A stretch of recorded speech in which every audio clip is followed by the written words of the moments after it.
안녕하세요, 여러분. 작품별로 끝내는 모네의 문학입니다. 오늘은 제가 현대시 중에 특별하게 좋아하는 시인 김영랑의 모라니 피기까지는을 강의할 예정입니다.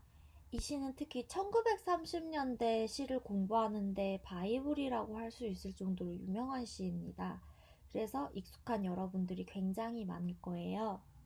오늘 공부를 통해서 여러분들이 꼭 이 김영랑의 모라니 피기까지는을 잘 정리해 두길 바랍니다. 자, 그러면 전문을 다 읽어 오셨죠? 제가 1행부터 설명을 하도록 하겠습니다. 모라니 피기까지는 나는 아직 나의 봄을 기다리고 있을 테요. 자, 시는요, 화자 중심의 시와 대상 중심의 시가 있는데요. 이 시 같은 경우는 화자가 정확하게 나와 있죠. 여기서 나라는 화자를 우리가 인식할 수 있습니다. 자, 그 다음에 화자가 보고 있는 대상이 무엇이냐면요, 모란이에요. 그래서 여기서는 이 화자 나와 대상 모란 간의 관계를 잘 파악하는 것이 중요합니다. 그리고 제가 썸네일에 모란의 꽃을 그림을 삽입을 했는데요. 모란은요, 작약과의 일종으로 늦봄에 피는 꽃입니다. 그러면 이 화자는요, 모란이 피기까지라는 시간적 배경을 우리에게 제공하고 있죠. 그러면 이 화자는 늦봄을 기다리고 있다는 걸 알 수 있어요. 그래서 이 모란은 화자가 기다리는 것을 의미하고요. 나는 아직 나의 봄을 기다리고 있을 테요 라는 거는 모란이 늦봄에 피기 때문에 이 화자는 모란이 피기까지의 늦봄을 기다리고 있다는 걸 우리에게 알려주고 있구나 알 수가 있습니다. 항상 문학은 어떤 자연물에서 한 번 더 상징적이고 추상적인 의미를 끌어낼 수 있어야 하는데요. 여기서 모란은 말 그대로 꽃이라기보다는 인간이 기다리는 어떤 소망, 희망, 보람 또는 어떤 결과물 이렇게라고 해석을 할 수도 있습니다. 그리고 여기서 말투를 보면요. 있을 테요, 잠길 테요, 이런 이야기를 씁니다. 이때 화자의 어조가 굉장히 남성적이지 않고 여성적이라는 것을 알 수가 있어요. 그래서 이 시는 전체적으로 부드러운 어투로 자신이 모란을 기다리고 있다는 것을 이야기하고 있구나 라고 이해하시면 됩니다. 시적 상황 정리가 됐죠? 모란이 뚝뚝 떨어져 버린 날 나는 비로소 봄을 여인 서름에 잠길 테요. 자, 볼까요? 모란이 뚝뚝 떨어져 버렸다는 건 모란이 시들었다는 얘기예요. 여러분, 저도 봄이면 항상 벚꽃을 기다리고 벚꽃이 너무 예쁘잖아요. 그런데 그 벚꽃이 비가 오면 금방 지고 말죠. 여기서 모란 같은 경우도 그렇습니다. 모란은 크게 꽃이 피지만 사실 늦봄에 피기 때문에 여름이 오기 전에 바로 꽃이 시들어 버려요. 그래서 모란이 뚝뚝 떨어져 버린 날이라면 이 화자는 계속 모란을 기다려왔기 때문에 당연히 서운하고 공허하고 슬픈 마음에 들 수밖에 없겠죠. 그래서 화자는 나는 비로소 봄을 여의다는 이제 이별한다는 이야기입니다. 서러움에 잠길 거다라고 이야기를 하고 있어요. 5월 어느 날 그 하루 무덥던 날 떨어져 누운 꽃잎마저 시들어 버리고는 천지의 모라는 자취도 없어지고 뻗쳐오르던 내 보람 서욱해 무너졌으니 모란이 지고 말면 그뿐 내 한 해는 다 가고 말아 360날 한양 섭섭해 우옵내다. 자, 지금 이 상황은요, 화자가 360날, 그러니까 360일 가까이를 한결같이 운다는 이야기로 마무리를 하고 있는데요. 사실 이 화자는 1년 동안 모란이 피는 그 봄을 기다려 왔는데 천지에 모란이 자취도 없어졌기 때문에 자신의 보람이 다 무너졌으니 울고 있는 상황이 될 수 있습니다. 여기서 선생님 어떻게 꽃 하나가 졌다고 360일 동안 울 수가 있나요? 라고 얘기를 할 수가 있어요. 문학은요, 일상적인 것이 아니라요, 일상에서 상징적인 의미를 투영하는 겁니다.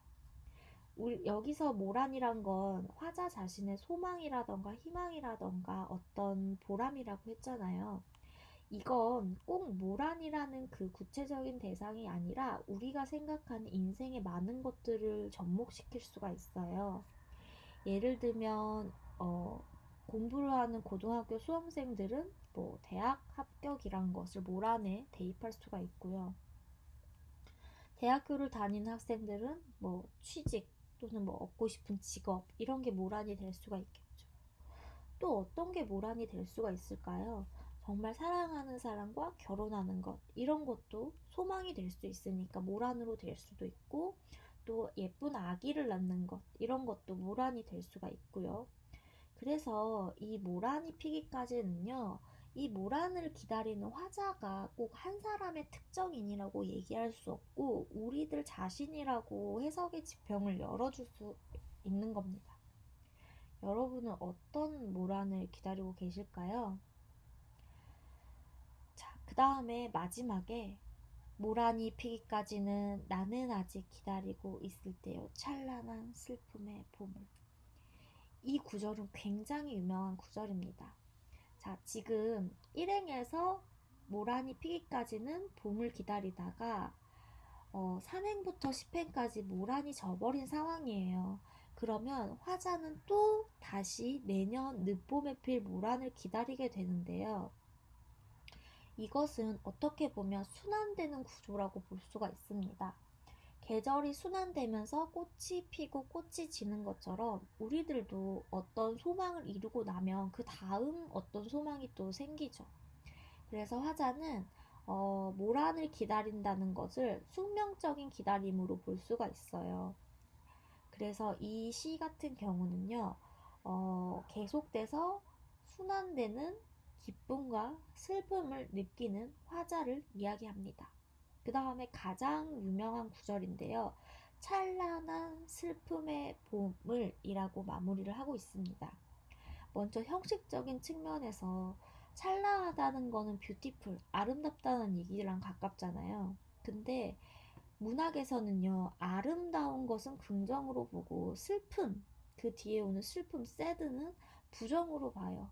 그러면 어떻게 긍정적인 정서가 넘쳐 흐르는 상황에서 부정적인 정서가 올 수가 있냐라고 해서 역설적 표현이라고 합니다. 그런데 문학은 항상 역설적 표현 안에 삶의 진리를 넣어놓고 있죠. 우리가 이런 경우를 한번 생각해 볼까요? 산모가 아이를 낳기 위해 10달을 배불러서 예쁜 아기가 나오기를 기다리고 기다리고 기다렸다고 생각합니다.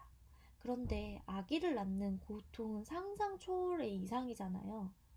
그 고통이 겪는데도 불구하고 아기가 나왔을 때 그 기쁨은 말로 형용할 수가 없죠. 이런 상황은 굉장히 자기가 아프고 힘들지만 기쁨을 느낄 수 있다는 점에서 모순적이거든요. 그 다음에 또 생각을 한번 해볼게요.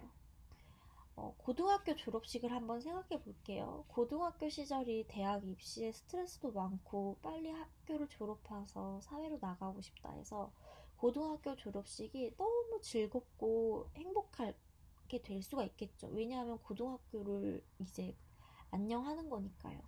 하지만 그 순간이 되면 정들었던 친구들, 선생님과 헤어진다는 게 슬프기도 하고 또 그 다음 인생이 조금 두렵고 그런 마음이 있어서 기쁘면서도 슬픈 마음이 교차할 수가 있어요. 여기서 이 찬란한 슬픔의 봄도 마찬가지예요. 화자는 봄이라는 것 자체가 모란이 피기 때문에 나에게 기쁨을 주고 소망이 이루어지기 때문에 너무 찬란하지만 사실 그 모란이 금방 순간의 찰나에 사라지니까 또 슬픔을 같이 느끼는 거예요. 그래서 이런 것들이 역설적 표현이라고 하고요. 이 찬란한 슬픔가 관형어입니다. 이 관용어가 보물을 수식하고 있죠.